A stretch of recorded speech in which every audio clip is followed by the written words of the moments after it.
দেখো আমরা গত ক্লাসে যে সূত্র পড়াইছিলাম, ধরো এ বিন্দুর স্থানাঙ্ক x1 y1 আর বি বিন্দুর স্থানাঙ্ক হচ্ছে x2 y2, একই সমতলে অবস্থিত দুইটা ভিন্ন বিন্দু। ঠিক আছে, আমরা যারা গত ক্লাস পাই নাই, এটা কতভাবে বলা যায় সেটা আমরা একটু দেখব। যে এ ও বি বিন্দু দ্বয়ের মধ্যকার দূরত্ব, এ ও বি এর মধ্যকার দূরত্ব এ বি। তাইলে আমরা বুঝলাম যে এ ও বি বিন্দু দ্বয়ের মধ্যকার দূরত্ব হচ্ছে কি এ বি। তাহলে এটাকে অন্যভাবেও বলা যায় এ ও বি বিন্দু দ্বয়ের সংযোগ রেখাংশের দৈর্ঘ্য এ বি বলা যায়। ঠিক আছে, তারপরে সরাসরি লেখা যায় এ বি রেখাংশের দৈর্ঘ্য, তারপরে লেখা যায় এ বি বাহুর দৈর্ঘ্য। ঠিক আছে, আমরা যখন এই বাহুর দৈর্ঘ্য ব্যবহার করব ত্রিভুজ, চতুর্ভুজ, এই সমস্ত ক্ষেত্রে বাহুর দৈর্ঘ্য বলবো।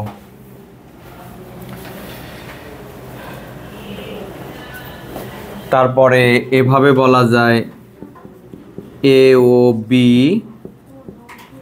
বিন্দু দ্বয়ের মধ্যবর্তী দূরত্ব এ বি। মানে আমি এখানে যে কথাগুলো লিখলাম সবগুলো একই অর্থে। ঠিক আছে, প্রশ্নের মধ্যে যেটা বলবে আমরা সেটাই ব্যবহার করব। ঠিক আছে, প্রশ্নের মধ্যে যেটা বলবে আমরা ঠিক সেটাই ব্যবহার করব। তাহলে এ বি কি নির্দেশ করে? যদি এক কথায় বলি, এ বি কি নির্দেশ করে? এ ও বি বিন্দু দ্বয়ের মধ্যকার দূরত্বকে নির্দেশ করে। এ বি কি নির্দেশ করে? এ ও বি এর মধ্যকার দূরত্ব। এই দূরত্ব নির্ণয়ের জন্য আমরা গত ক্লাসে একটা সূত্র প্রমাণ করেছিলাম, তাই না? এটা সূত্রটা এরকম। যদি সূত্রটাকে আমি এভাবে লিখি, x1 minus x2 whole square y1 minus y2 whole square. আমরা যদি শুধু এটা পড়ি অনেকেই ভাববো যে এটা মনে হয় ভুল। এমসিকিউ যখন এরকম অপশন থাকবে, ওই যে বহুপদী এমসিকিউ এর ক্ষেত্রে এটাও সঠিক, এটাও সঠিক। শুধু আপনি দেখবেন যে ভুজদ্বয়ের অন্তর আছে কিনা, ভুজকোটি মিলানো থাকবে না। এখানে ভুজদ্বয়ের অন্তর, এখানেও ভুজদ্বয়ের অন্তর, এখানেও কোটিদ্বয়ের অন্তর, এখানেও কোটিদ্বয়ের অন্তর। অর্থাৎ বিন্দুর মধ্যে তো বলা থাকবে না কোনটা x1 কোনটা x2 আর কোনটা y1 কোনটা y2, এরকম বলা থাকবে না। এটা হচ্ছে বিবেচনা করার বিষয়। এক এক শিক্ষার্থী এক এক বিন্দুকে বিবেচনা করবে যে এই বিন্দুর স্থানাঙ্ক x1 y1 আর একটা x2 y2, অথবা কেউ এটাকে বলছে x1 y1 আর এটাকে বলছে x2 y2। ঠিক আছে, তাহলে এটা হচ্ছে তোমার ইচ্ছা, তুমি কাকে x1 আর কাকে x2 বলবা সেটা নির্ভর করে তোমার উপরে। তবে যদি আমি এখানে x1 যে বিন্দুকে আমি বিবেচনা করছি x1, তারপরে অপর বিন্দুর ভুজ নিচ্ছি, ঠিক এখানে কোটির বেলায় কিন্তু তুমি এখানে যাকে প্রথমে ভুজ বলছো x1 বলছো, তাকেই ওই বিন্দু থেকেই কিন্তু y1 নিতে হবে এবং শুরুতে লিখতে হবে, কোটির শুরুতে ওইটাই লিখতে হবে। বুঝা গেছে কিনা? আচ্ছা, ধরো একটা বিন্দু আমরা বলছি যে মূল বিন্দু O00, মূল বিন্দুর স্থানাঙ্ক সবসময় 0, এটার ভুজও 0, কোটিও 0। তো এখন দেখো আমি আর একটা বিন্দুর কথা বললাম যে XY, তাহলে OA কি নির্দেশ করে? মূল বিন্দু এবং এ বিন্দুর মধ্যকার দূরত্ব নির্দেশ করে। মূল বিন্দু এবং এ বিন্দুর মধ্যকার দূরত্ব নির্দেশ করে এটা। এখন আমি যদি এটাকে x2 বলি, তাহলে x2 মাইনাস এটা হচ্ছে x1 হোল স্কোয়ার। তাহলে আমি x2 এখান থেকে নিছি, তাহলে আমার y2 এখান থেকেই নিতে হবে, এখান থেকে নয়। ঠিক আছে, এটা যেন ভুল না হয়। ঠিক আছে, আমরা অঙ্ক করার সময় আরও দেখব y মাইনাস 0 হোল স্কোয়ার। আসলে এখানে কি দাঁড়াইলো? x square plus y square. যখন দুইটা বিন্দুর মধ্যে একটা বিন্দু মূল বিন্দু হবে, যখন দুইটা বিন্দুর মধ্যে একটা মূল বিন্দু হবে, তখন মূল বিন্দুর স্থানাঙ্ক বাদ দিয়ে অপর বিন্দুর ভুজ ও কোটির বর্গের সমষ্টির বর্গমূল, বর্গ এ বিন্দুর ভুজের বর্গ, এ বিন্দুর কোটির বর্গ, তারপর সমষ্টি, তারপর বর্গমূল। এই জন্য আমি বলছি যদি দুইটা বিন্দুর মধ্যে একটা বিন্দু মূল বিন্দু হয়, ওর কথা ভুলে যান। কি করবেন? অপর বিন্দুর ভুজের স্কোয়ার আর কোটির স্কোয়ার যোগ করে বর্গমূল করে দিলে আপনি দূরত্বটা পেয়ে যাচ্ছেন। ক্লিয়ার? বোঝা গেছে কিনা? তাহলে এটা হচ্ছে অনুসিদ্ধান্ত। এটা কি অনুসিদ্ধান্ত? তাহলে একটা মূল বিন্দু হলে দূরত্ব হবে অপর বিন্দুর ভুজ কোটির বর্গের সমষ্টির বর্গমূল, ভুজ ও কোটির বর্গের সমষ্টির বর্গমূল। ক্লিয়ার? আচ্ছা, এখন আমরা এতটুকু জিনিস বুঝলাম আমরা গত ক্লাসে, এগুলো নিয়ে কথা বলছি। যদি আমার ওই লেকচারটা যদি আমি খুঁজে পাই, দেখে আমি ওইটা যদি বেসিকটা খুঁজে পাই তাহলে দিব, না হলে তো কিছু করার নাই। যারা তুলছে তাদের খাতা থেকে আপনারা একটু দয়া করে দেখে নেবেন। হ্যাঁ, এখন আমরা প্রবলেম সলভ শুরু করি। মনে করো যে এক ধরি প্রদত্ত বিন্দু দ্বয় এ কত? -3, 7 এবং বি কত? -7, 3।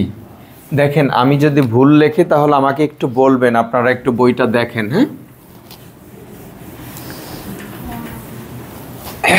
আমি কি ঠিকঠাক লিখলাম? আচ্ছা, আমরা দুইটা বিন্দু ঠিকঠাক নিলাম। আমি হচ্ছে একের খ নিয়েছি। ঠিক আছে, একের খ। এবার একে এক বরাবর দেখেন তো, নিম্নোক্ত প্রতিটি ক্ষেত্রে, প্রশ্নটা পড়েন, নিম্নোক্ত প্রতিটি ক্ষেত্রে বিন্দু দ্বয়ের বা বিন্দু দুটির মধ্যকার দূরত্ব নির্ণয় করো। রাইট? এরকম বলছে না? আচ্ছা, তো আমি যদি কোনো কিছু মিস করে যাই সেটা কিন্তু পরে আবার নোট পাবেন। হ্যাঁ, ঠিক আছে। তাহলে এ ও বি বিন্দু দ্বয়ের মধ্যকার দূরত্ব আমি নাম দিলাম এ বি। আচ্ছা, আপনারা কি বলেন তো যে বইয়ের মধ্যে কি মধ্যকার বলে নাই? মধ্যকার বলছে। যদি মধ্যবর্তী বলছে তাহলে মধ্যবর্তী লিখবা, মধ্যবর্তী দূরত্ব। ঠিক আছে, মধ্যবর্তী দূরত্ব এ বি। তো এখন দেখো, মনে করো তুমি যদি এটাকে x1, এটাকে y1, এটাকে x2, এটাকে y2 বলতে চাও, কোনো সমস্যা নাই, তুমি বলতে পারবে। আবার কেউ যদি মনে করে যে স্যার আমি এটাকে x1 এটাকে y1 আর এটাকে x2 এটাকে y2 বলতে চাই, কোনো অসুবিধা নাই, তোমার ইচ্ছা। এখানে কিন্তু তুমি দেখে বুঝবা না কোনটা x1 y1 আর কোনটা x2 y2। এটা বুঝতে পারাটাই হচ্ছে এই চ্যাপ্টারের কাজ। যদি এটা বুঝি তাহলে চ্যাপ্টার শেষ। ঠিক আছে? ইচ্ছা সূত্র x2 minus x1 whole square plus y2 minus y1 whole square, অথবা সূত্র x1 minus x2 whole square plus y1 minus y2 whole square. তার মানে এখানে তুমি কাকে x1 কাকে x2 বলবা সেটা তুমি সিদ্ধান্ত নিবে, এটা তোমার উপরে নির্ভর করে, উত্তর একই আসবে। ধরো আমার তো সূত্র 2 দিয়েও আছে 1 দিয়েও আছে। ধরো আমি এটা নিলাম, কি করলাম, -3 নিলাম, আর এখানকার ভুজ কত, তাহলে সূত্রের মাইনাস আর ওই ভুজের মাইনাস, দুই মাইনাস একখানে হয়ে যাবে এরকম, তাহলে কি প্লাস একবারে। হ্যাঁ, এগুলো আমরা কিন্তু আলাদা করে দেখাবো না। হ্যাঁ, এগুলো আলাদা করে দেখানোর জন্য কোনো নম্বর দেওয়া হবে না। এই জন্য আমরা দেখব সূত্রের মাইনাস আর হচ্ছে ভুজ কোটির যদি কোনো মাইনাস থাকে সেটা গুণ করে একবারে প্লাস করে দেবো। ক্লিয়ার? বলেন তো এ পর্যন্ত কারো অসুবিধা হলো কিনা বুঝতে? আচ্ছা, তারপরে দেখেন আমি কিন্তু ভুজটা এখান থেকে নিয়েছিলাম, তাহলে কোটি আমার এটাই আগে লিখতে হবে, এটাই লিখতে হবে। হ্যাঁ, তাহলে 7, এখানে কি লিখবো, 7 মাইনাস 3 হোল স্কোয়ার। এখন দেখেন যে এখানে যদি বিয়োগ করি 4 হবে, আর 4-এর বর্গ কত, 16। এখানে 4 হবে, এটাও 16। এখানে কত হবে, 32। 32 মানে 4√2। অবশ্যই একক লিখবেন। এটা হচ্ছে এ ও বি বিন্দুদ্বয়ের মধ্যকার দূরত্ব আমরা বের করে ফেললাম। বলেন পারবো কিনা? আপনারা কি বুঝতে পারছেন যে আপনার ইচ্ছা যেটা খুশি সেটা ধরবেন, ঠিক আছে, 1 2 হিসেবে, কোনো সমস্যা নাই। এভাবে করে আসলে এই চ্যাপ্টারের কাজগুলো সব দূরত্ব দিয়েই হবে, এই চ্যাপ্টারের কাজগুলো সব দূরত্ব দিয়েই হবে। হ্যাঁ, তো আমরা পরের প্রশ্ন নেই। ধরো 1 নাম্বার নিলাম, ঠিক আছে, এখানে আছে কত, -3/2 -1, আর এখানে আছে হচ্ছে হাফ আর হচ্ছে 2। আমি এগুলো এখন আর দেখাচ্ছি না। এখন এই দুইটা বিন্দুর মধ্যকার দূরত্ব নিব আমরা। কি হবে দেখো তো, আমি যদি এটা দিয়ে শুরু করি, -3/2 -1/2, তাই না? এটা ভুজ, এই ভুজ মাইনাস এই ভুজ, এর বর্গ প্লাস হবে হচ্ছে এই কোটি মাইনাস এই কোটি হোল স্কোয়ার। তো এটা এখন এখানে দেখো, এটার মানে কি 1.5 আর এটার মানে 0.5, যোগ করলে 2 হবে। লসাগু করে তোমরা যদি করো তাহলে 2 পাবা। আর আমি এই কাজগুলো এভাবেই লিখছি, ঠিক আছে। এখানে কত হবে, 4 প্লাস কত বলো তো, 9। তাহলে এখানে √13 একক। এটাই হচ্ছে এ ও বি বিন্দুর মধ্যকার দূরত্ব।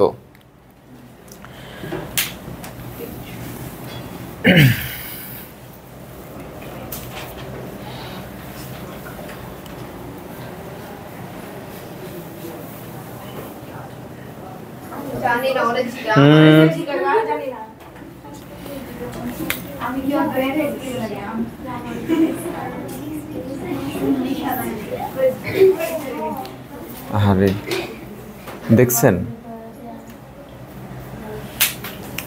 এ বি বিলংস টু আর মানে কি, মানে হচ্ছে এ বি বাস্তব সংখ্যা। এ বি যে কোনো বাস্তব সংখ্যা, এটাকে আমরা গাণিতিকভাবে লিখি এ বি বিলংস টু আর। কয়েকদিন পরে হায়ার ম্যাথের ত্রিকোণমিতি পড়বেন, সরি হায়ার ম্যাথের হচ্ছে সেট পড়বেন, ঠিক আছে? সেখানে অনেক কিছু বুঝতে হবে, এই জন্য এই ব্যাপারগুলো বুঝবেন। এ বি বিলংস টু আর এর মানে হচ্ছে এ বি যে কোনো বাস্তব সংখ্যা। তাহলে যদি আমি বলি এ বি,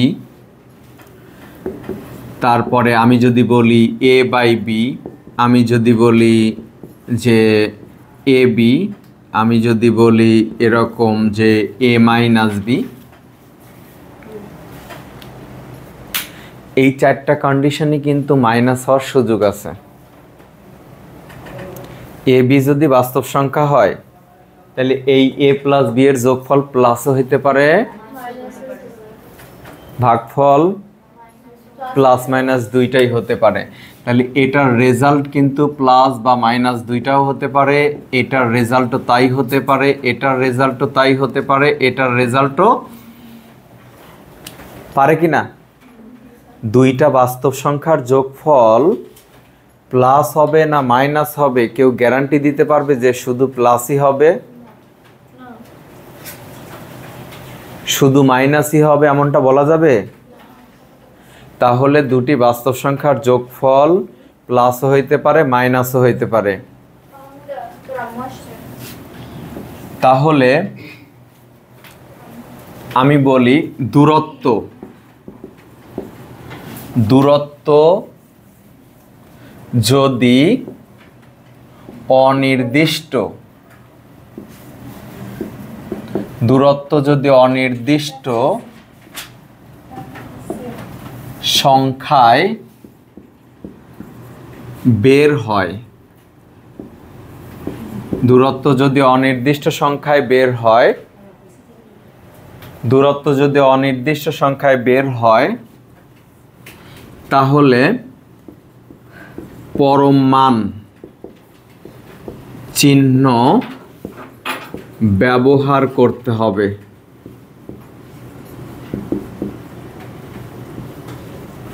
পরম মান চিহ্ন ব্যবহার করতে হবে। পরম মান চিহ্ন কি? আমরা বলি মডুলাস। কি বলি? মডুলাস। মডুলাসের সিম্বলটা কেমন? এক জোড়া উলম্ব রেখা, এক জোড়া উলম্ব রেখা, এগুলোকে উলম্ব রেখাংশ বলে। এক জোড়া উলম্ব রেখাংশ দিয়ে প্রকাশ করা হয়। মনে করো জিরোর মডুলাস কত? 0। 3 এর মডুলাস কত? -3 এর মডুলাস কত? ঠিক আছে। এর পাশাপাশি আরেকটা জিনিস, a square is equal to modulus a square, এই সূত্র জানবেন। ঠিক আছে। আসলে modulus a square is equal two a square হয় কেন? মডুলাস উঠাই দিলে প্লাস মাইনাস, তারপরে স্কয়ার, ভিতরে প্লাস হোক আর মাইনাস হোক পাওয়ার যদি জোর হয় তাহলে কি প্লাস মাইনাস থাকবে? তাহলে এটা আমরা জানলাম। বুঝতে পারলাম কি না? ঠিক আছে। তাহলে এ বি যে কোনো বাস্তব সংখ্যা, আর দুইটা বাস্তব সংখ্যার যোগফল, গুণফল, ভাগফল, বিয়োগফল ধনাত্মক হতে পারে, ঋণাত্মক হতে পারে। তার মানে কোনো দূরত্ব যদি, কোনো দূরত্ব, এই যে কি এগুলো কি বলতো? অনির্দিষ্ট সংখ্যা। এটা কি? অনির্দিষ্ট সংখ্যা। দূরত্ব যদি অনির্দিষ্ট সংখ্যায় বের হয় তাহলে পরম মান চিহ্ন ব্যবহার করতে হবে, কারণ আমরা জানি যে এই এ বি সি যে সংখ্যা নির্দেশক প্রতীক, এদের মান যোগ বিয়োগ গুণ ভাগ যেটাই থাক ঋণাত্মক হতে পারে। তাই আমরা পরম মান ব্যবহার করব, কারণ দূরত্ব কখনো ঋণাত্মক হয় না। দূরত্ব কখনো কি হয় না? হয় না, দূরত্ব ঋণাত্মক হয় না। আমরা মনে হয় তোমাদেরকে পরিমিতি পড়ানোর সময় যদি এক্স এক্স কোনো কিছুর দৈর্ঘ্য নির্দেশ করছে বা প্রস্থ নির্দেশ করছে, তখন যদি আমাদের এক্স এর মান নেগেটিভ আসতো তখন আমরা বলতাম x equal to minus something গ্রহণযোগ্য নয়, কারণ দৈর্ঘ্য বা প্রস্থ ঋণাত্মক হতে পারে না, এমনটা বলছি না? তো এখন দেখো আমি একটা অঙ্ক নিচ্ছি, এটা খুব সম্ভবত গ নাম্বার, যে ধরি প্রদত্ত বিন্দুদ্বয় এ কত এ বি এবং বি কত বি এ। এটা হচ্ছে আমাদের বিন্দু দেওয়া আছে, তাই না? এখন এ ও B বিন্দুদ্বয়ের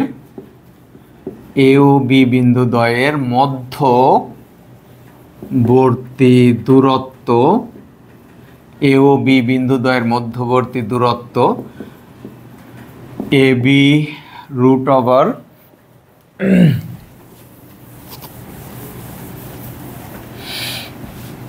A minus B whole square plus B minus A whole square. A minus B whole square, এই জায়গায় আমি মাইনাসটা কমন নিব যাতে দুইটা দেখতে একই রকমের হয়।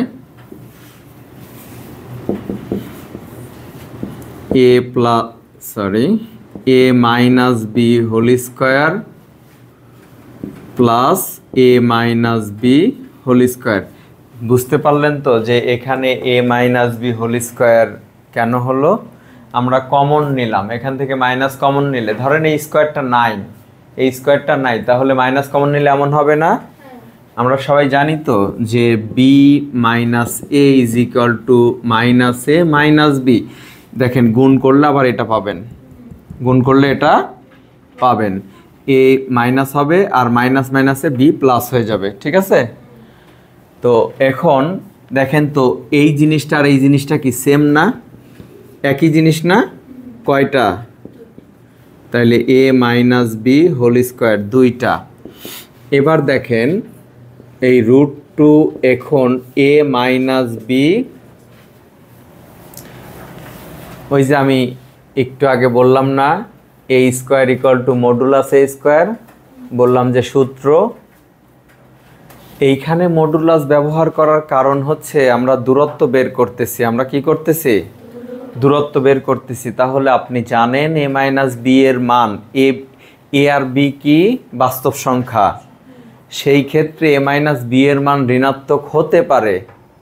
আর ঋণাত্মক হইলে তো আমাদের পুরো দূরত্বটাকেই ঋণাত্মক বুঝাবে, দূরত্ব ঋণাত্মক বুঝাবে না? এই দূরত্ব তো আবার মাইনাস হইতে পারে না। এই কারণে আমি হচ্ছে এই যে এই সূত্রটার ব্যবহার করলাম। এখন যদি আমি বর্গমূল চিহ্নটা উঠাই দেই, তাহলে root two modulus a minus b এত একক, এটা হচ্ছে সঠিক আনসার, ঠিক আছে? তাহলে দূরত্ব বের করার সময় যখন অনির্দিষ্ট সংখ্যায় দূরত্ব বের হয়, লাইক এরকম, ঠিক তখন আপনারা মডুলাস ব্যবহার করবেন। আচ্ছা, প্রশ্ন হচ্ছে স্যার যদি এখানে স্কোয়ার না থাকতো তাহলে কি আমরা মডুলাস দিতাম? ইয়েস, মডুলাস দিতাম। কারণ আপনি জানেন যে এ মাইনাস বি আর এ প্লাস বি যাই হোক না কেন ফলাফল ঋণাত্মক হইতেই পারে, কিন্তু আমরা এটা জানি যে দূরত্ব কখনোই ঋণাত্মক হবে না। এই কারণে যদি স্কোয়ার নাও থাকে তবুও আমরা মডুলাস দিব, ঠিক আছে? আর স্কয়ার থাকলে যে আমরা মডুলাস দেই, আবার তো কোনো কিছুকে বর্গ করলে সেটা যদি মাইনাস হয় সেটা তো পরে ধনাত্মক হয়ে যায়, তাইলে আবার মডুলাস কেন দেওয়া লাগে? এই মডুলাস চিহ্ন উঠাই দিলে প্লাস মাইনাস বসে, ঠিক আছে? যদি এরকম হয় যে এ মডুলাস, তাহলে প্লাস মাইনাস এ, ঠিক আছে? এইটার ব্যাখ্যাটা হচ্ছে 9 নাম্বার চ্যাপ্টার পড়াইছি, তো এখানে পরম মানের সংজ্ঞা আছে। পরম মানের সংজ্ঞা যখন বুঝাবো তখন এগুলো ক্লিয়ার হয়ে যাবে। তুমি মনে করো যে এইখানে যদি এরকম হয়, আমি বলি যে মনে করো কোনোভাবে তোমার একটা উত্তর আসছে এরকম, ঠিক আছে? তো এরকম আসছে, এখন তুমি কি করবা? 2, তাই না? Modulus a b, modulus a b, এটা না, মনে করো যে রুট এ বি। আর এখানে দরকার নেই এটা দেওয়ার, এটা না দিলে হচ্ছে। কারণ কি? কারণ কি বলেন তো? কারণ হচ্ছে এ বি বাস্তব হবে তখনই যখন এ বি এর গুণফল ধনাত্মক হবে। কারণ ঋণাত্মক সংখ্যার বর্গমূল অবাস্তব, ঋণাত্মক সংখ্যার বর্গমূল বাস্তব নয়। তার মানে কি এ বি এর গুণফল অবশ্যই পজিটিভ হতে হবে। আপনারা জানেন যে এই হচ্ছে ঋণাত্মক সংখ্যা, তার উপর একটা বর্গমূল দিলাম, এটা অবাস্তব সংখ্যা। যে কোনো ঋণাত্মক সংখ্যার বর্গমূল অবাস্তব সংখ্যা। তাহলে এটা যদি বাস্তব হতে চায়, মানে এই জিনিসটা যদি পুরাটা বাস্তব হতে চায়, তাহলে এ বি এর গুণফলকে অবশ্যই ধনাত্মক হতে হবে, ঠিক আছে? তো যাক, এত চিন্তা করার কিছু নাই, এখানে যেটা আছে সেই অনুযায়ী এরকম উত্তর, ঠিক আছে? আচ্ছা, তোলা শেষ হয়েছে কিনা বলো। এখন ঘ নাম্বার দেখো, আর একটা অঙ্ক। ঘ, একটা বিন্দু দেওয়া আছে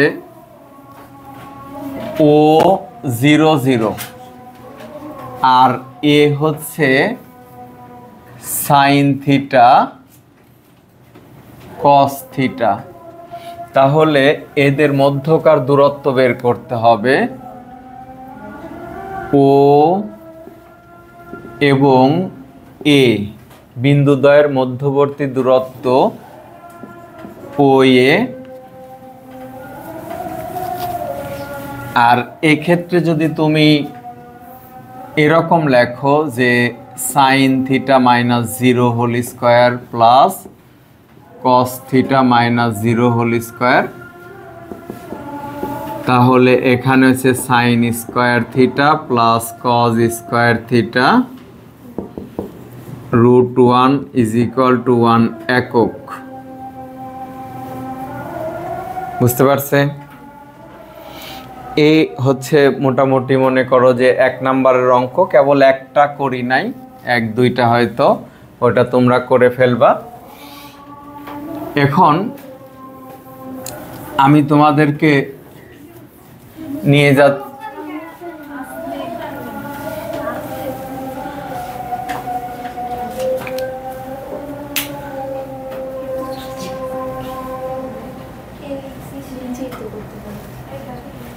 এটা এতক্ষণ ধরে অঙ্ক করার পরে এটা যদি দেখতে হয়, কিছু বলার নাই আসলে।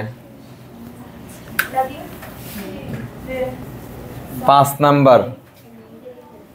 নাম্বার অঙ্ক করব আমরা এখন। এখন 2, 3, 4 কেন না? এটা নির্ভর করে সময়ের উপর। এখন আমাদের হাতে যতটুকু সময় আছে সেই অনুযায়ী আমাকে 5 এবং 6 এই 2টা অঙ্কই করাইতে হবে, ঠিক আছে? দেখো এখানে মনে করি প্রদত্ত বিন্দুদ্বয় a -5 5 ও b হচ্ছে 5k এবং মূল বিন্দু ও 0 0। এবার আপনারা প্রশ্নটা পড়েন। বলছে মূল বিন্দু থেকে -5 5 ও 5k বিন্দুদ্বয় সমদূরবর্তী। কি বলছে? মূল বিন্দু থেকে এ বিন্দু যত দূরে, আবার মূল বিন্দু থেকে বি বিন্দু অত দূরে, তার মানে সমদূরবর্তী। তাহলে তুমি লেখো ও 0 0 বিন্দু থেকে 0 0 বিন্দু থেকে a -5 0 বিন্দুর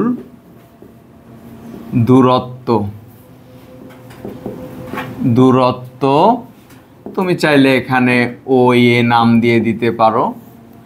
তাইলে এখানে -5 এর স্কয়ার প্লাস 5 এর স্কয়ার, কেন বুঝতে পারছো তো?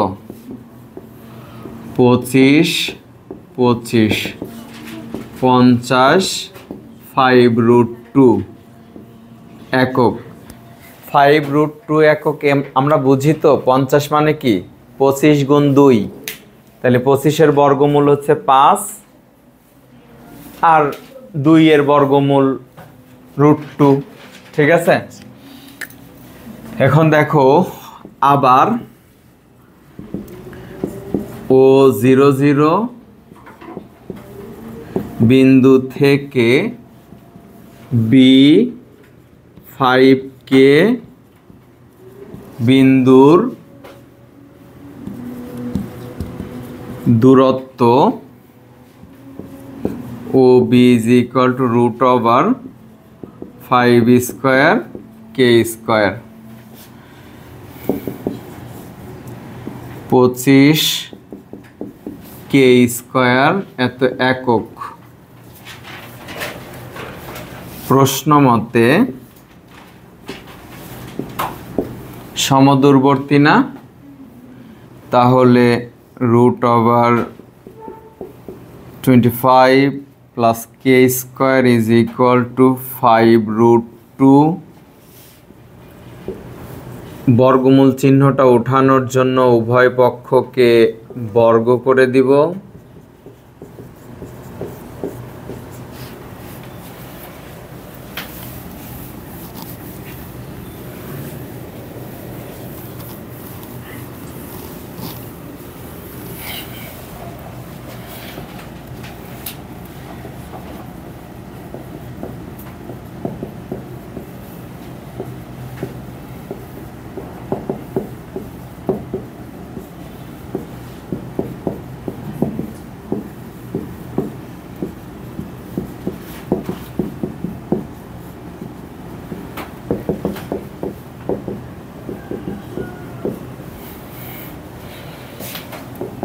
সুতরাং কে এর মান -5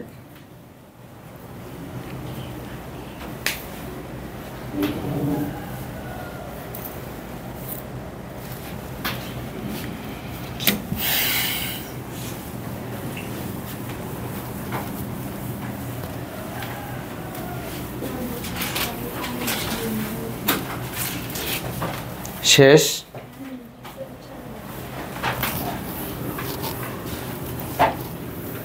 6 নাম্বার দেখো, প্রদত্ত বিন্দু ত্রয়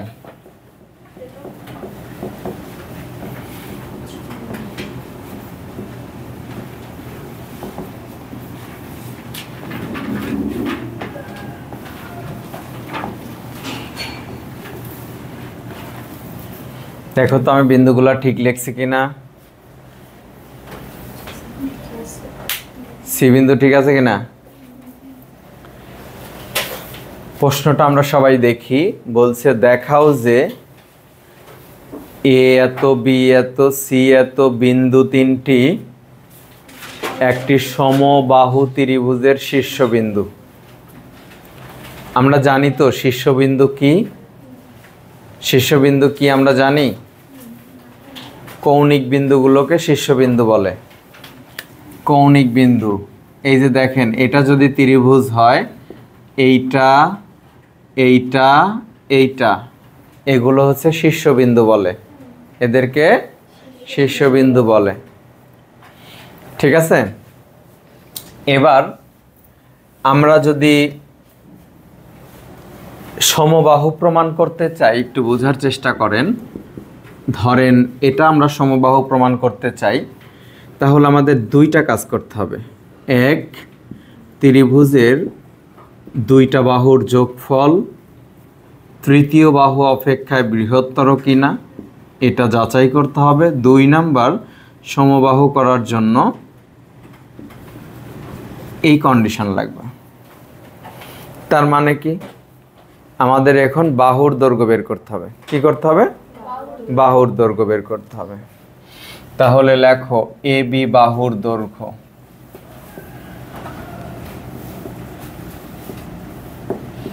এ বি বাহুর দৈর্ঘ্য √2 + 2 হোল স্কয়ার। 2 + 2 whole square. আমরা কি বুঝতে পারছি কেন প্লাস হলো? এই তোমার নাম কি? সিনহা। বুঝতে পারতেছ তুমি? বুঝতে পারতেছ? 16 + 16 32 4√2। অবশ্যই একক লিখে দিবা। তারপরে বিসি বাহুর দৈর্ঘ্য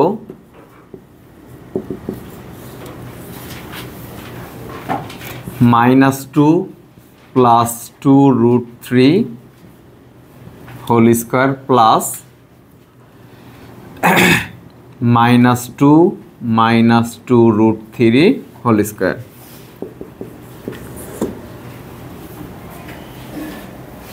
এখানে দেখো এটা প্লাস এটা মাইনাস, তাই আমি প্লাসটাকে সাজায় আগে লিখব।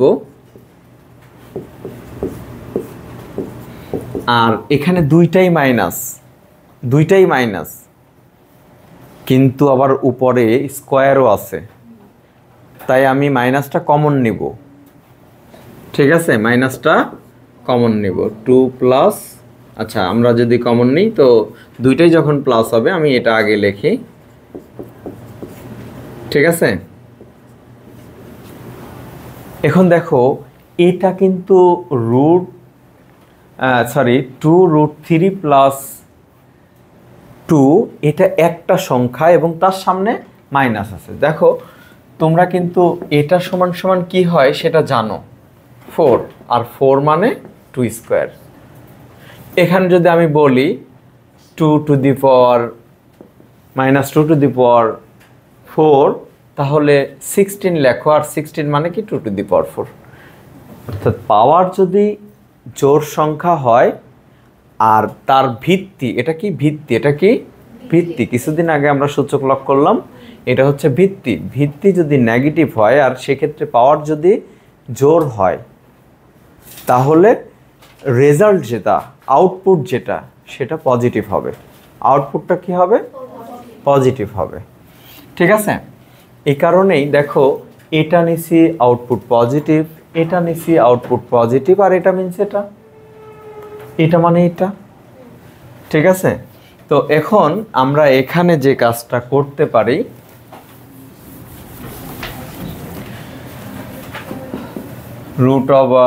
এখানে 2√3 - 2 whole square plus 2√3 + 2 whole square. আচ্ছা, যদি আমি ব্যাপারটাকে এরকম করি, ধরো এটা আগে লিখলাম, তুমি তো জানো যে a + b এমন হলে b + aও কিন্তু লেখা যায়, চাই কি না? তাহলে আমি এটাকে আগে লিখলাম আর ওইটাকে পরে লিখলাম।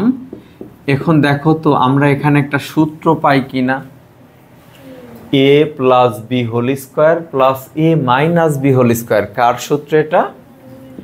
2 × a square plus b square. 2 × a square plus b স্কয়ারের সূত্র হচ্ছে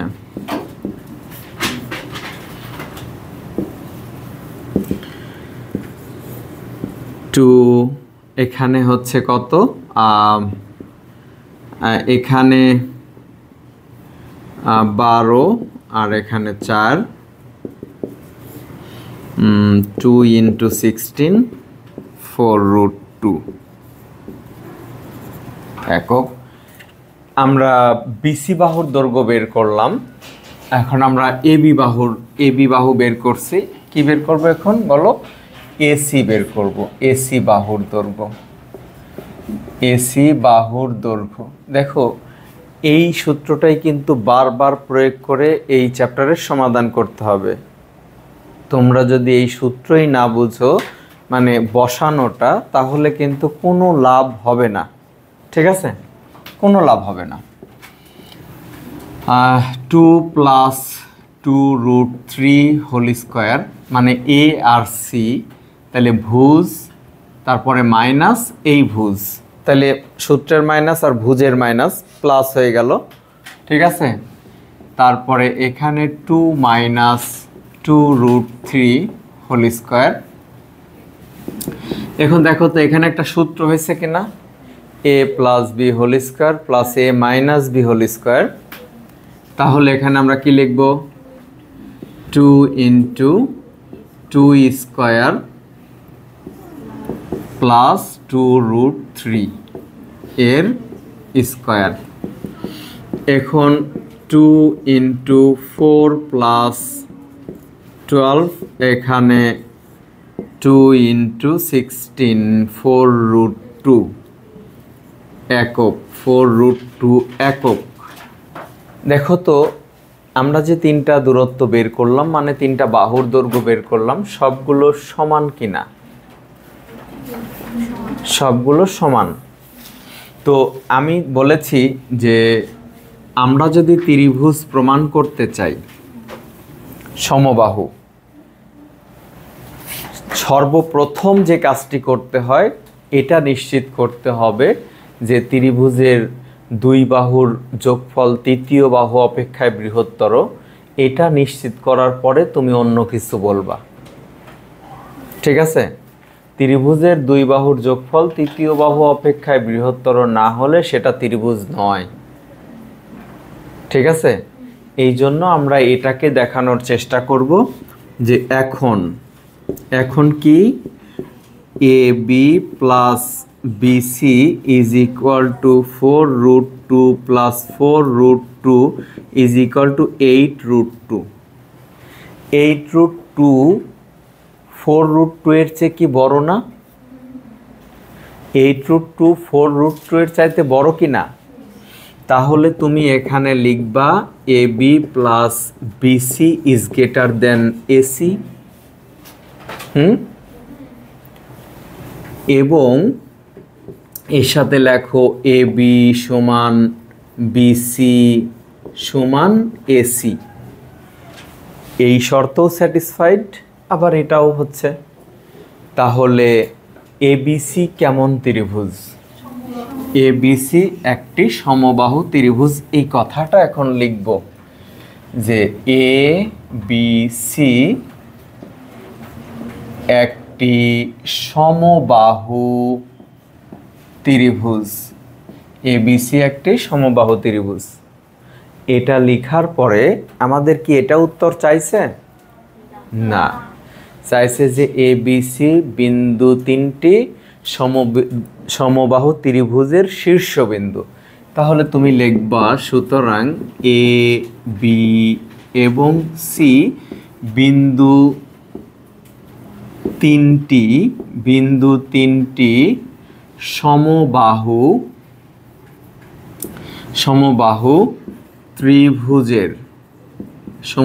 ত্রিভুজের শীর্ষবিন্দু।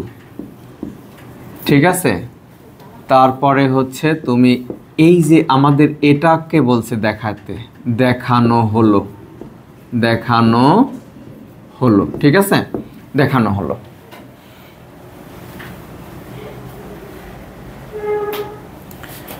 এরপরে আমাদের যে কাজটা করতে হবে সেটা হচ্ছে, এটা হচ্ছে দেখাইতে বলছে, এটা হচ্ছে দেখানো অংশ।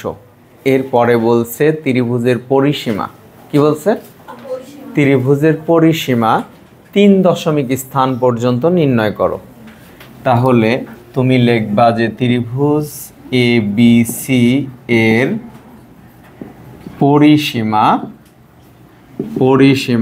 AB + বিসি প্লাস এসি, তাই না? আমরা জানি যে কোনো কিছুর পরিসীমা হচ্ছে তার বাহুগুলোর যোগফল, তাই না?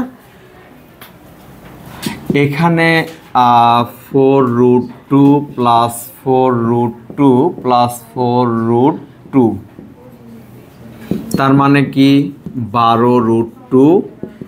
এখানে দেখো 16.971 এত একক প্রায়।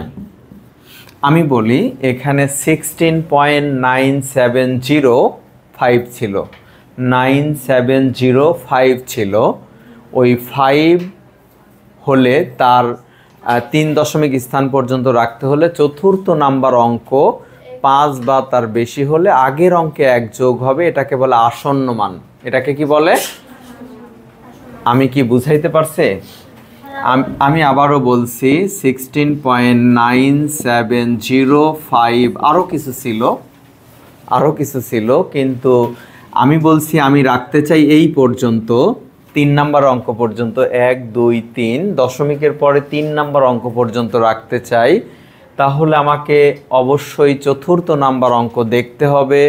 যদি সেটা 5 বা তার বেশি হয় তাহলে এইখান থেকে 1 এখানে যোগ হবে। ঠিক আছে? তাহলে 16.971 একক করব না, শূন্য থাকবে। ঠিক আছে? এইচডব্লিউ বলছে